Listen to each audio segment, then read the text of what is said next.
जाइछी कहे के बेटी अंगना के छोड़ के, जाइछी कहे के बेटी अंगना के छोड़ के, बाबूजी के रखी है बेटी पगड़ी बजाई के, बाबूजी के रखी है बेटी पगड़ी बजाई के।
बेटी दुनिया के है रीत छे,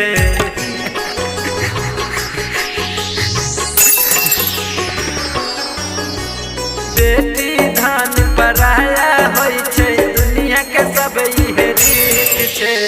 सास ससुर के बेटी करी है तू सेवा, सास ससुर के बेटी करी है तू सेवा, बाबूजी के रखी है बेटी पगड़ी बजाई के, बाबूजी के रखी है बेटी पगड़ी बजाई के।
भैया के चाही दुलारी गे,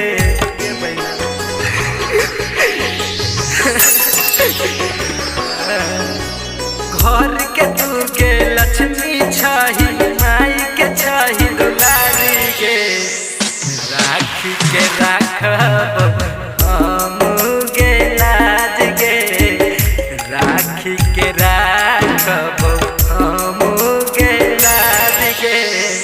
ससुरा में रखी है बहिना पगड़ी बजाई के, ससुरा